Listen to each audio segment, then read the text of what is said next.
जयपुर एक ऐसा शहर है जो अपने रंग और रोशनियों के लिए जाना जाता है। लेकिन जयपुर के एक इलाके में एक ऐसा बंगलो है जिसकी कहानियां सुन के लोगों की जान गले में अटक जाती है। ये एक ऐसा बंगलो है जिसके पीछे मौत की कहानी छुपी है।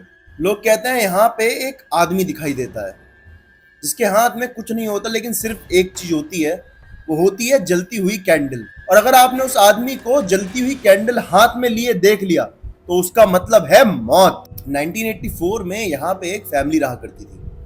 बहुत ही खुशहाल परिवार था, बहुत सारे लोग थे, एक पूरी जॉइंट फैमिली जिनका अच्छा खासा बिजनेस था, पैसे की कोई कमी नहीं थी और सब कुछ एकदम परफेक्ट चल रहा था। ना ही घर में सास बहू के झगड़े थे, ना ही भाइयों में जमीन को लेके लफड़ा था।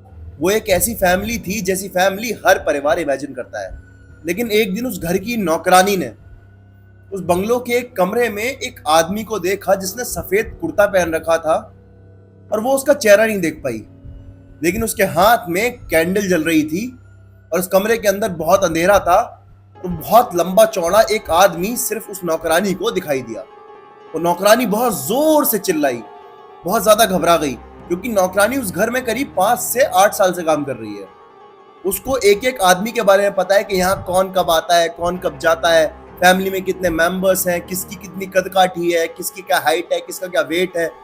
वो अगर किसी को दूर से भी देखे तो भी पहचान ले कि हाँ, ये मेरी उस फैमिली का मेंबर है जहां मैं काम करती हूँ।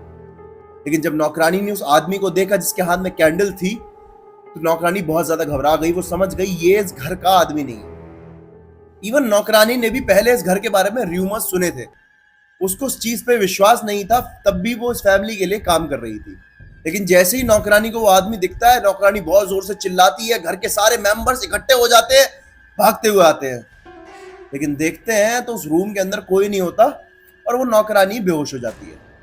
नौकरानी को जब होश आता है तो उसके फैमिली मेंबर्स पूछते हैं कि क्या हुआ था बेटा तेरे को, क्यों बेहोश हो गई थी तू। तो नौकरानी सारी बात बताती है। तो उस फैमिली के मेंबर्स कहते हैं तुम्हें वहम हुआ होगा बेटा, ऐसा कुछ भी नहीं होता है, सब कुछ नॉर्मल है। 1 साल से हम इस घर में रह रहे हैं, 1 साल से तो हमें कुछ ऐसा फील नहीं हुआ, और तुम भी हमारी फैमिली में 5 से 8 साल से काम कर रही हो, आज तक तुम्हें भी कुछ ऐसा फील नहीं हुआ कि हमारी फैमिली के आसपास कुछ ऐसी चीज हो। तो डरो मत, तुम्हें सिर्फ वहम हुआ है लोगों की कहानियां सुनने की वजह से। लेकिन उस आदमी को देखने के 7 दिन के अंदर उस परिवार के सबसे छोटे बेटे, सबसे छोटा बच्चा जो उस परिवार में था, जिसकी उम्र थी 7 साल, वो बिना वजह बुखार से मर गया। जैसे उस फैमिली में उस बेटे की डेथ हुई तो उन्होंने एक पंडित जी को बुलाया। उन्होंने बताया कि इस घर के अंदर रहना आपके लिए सेफ नहीं है, आप यहाँ से जितना जल्दी हो सके शिफ्ट कर दो, नहीं तो धीरे धीरे करके आपके परिवार के एक एक करके हर सदस्य की मौत होती रहेगी। उस फैमिली ने वहां से शिफ्ट कर दिया और उन्होंने उस बला को अपने सर से टाल दिया।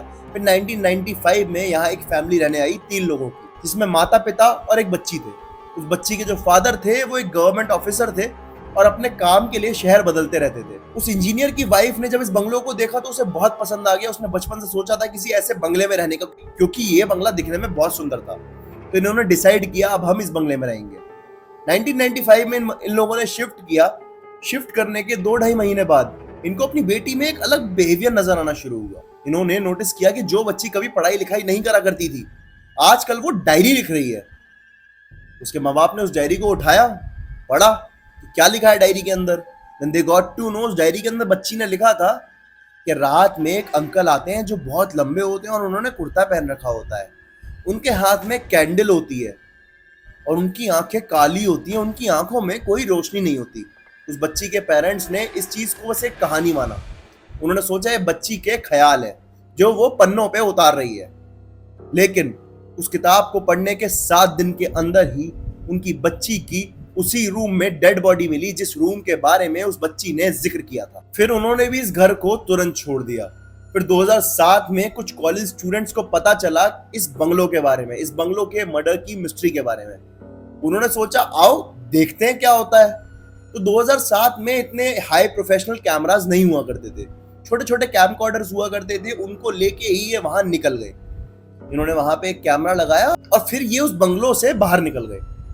लेकिन उनमें एक लड़का था जिसके अंदर पता नहीं क्या चुल थी, जिसके अंदर क्या प्रॉब्लम थी कि उसको ये हो गया मुझे देखना है इस कैमरे के, इस बंगलो के अंदर कौन है, मुझे यकीन नहीं होता। जब वो उस बंगलो के अंदर गया तो उसने नोटिस करा उसके कैमरे के जस्ट आगे से कोई रोशनी हटी है। वो थोड़ा सा घबराया, उसने तुरंत कैमरा उठाया और वहां से बाहर आया।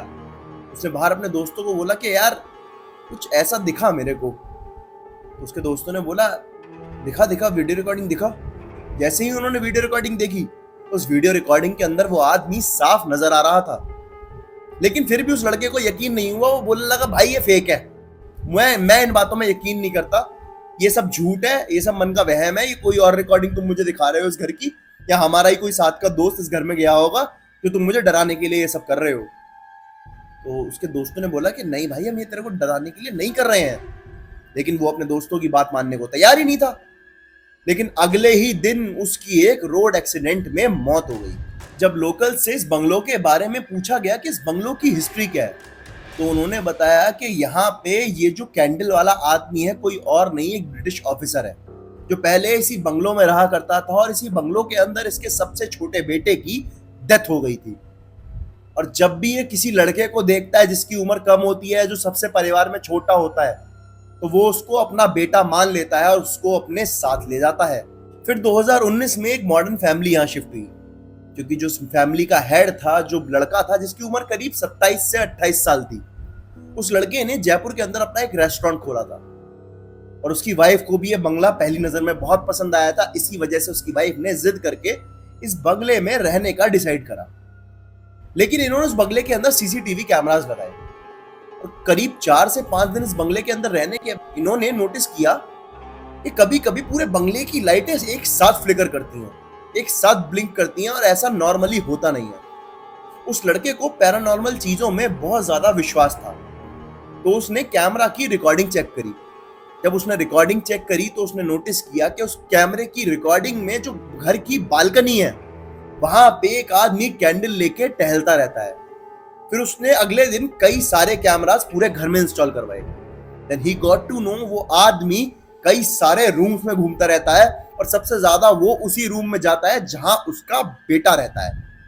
इन्होंने तुरंत उस मकान को खाली कर दिया और अपने शहर उस रेस्टोरेंट को बेच के तुरंत चले गए कि हमें शहर में ही नहीं रहना है। वो समझ गए थे कि ये चीज पीछा नहीं छोड़ेगी जब तक हम शहर नहीं छोड़ेंगे। उन्होंने शहर छोड़ दिया, लेकिन श्राप का असर तो तब तक हो चुका था।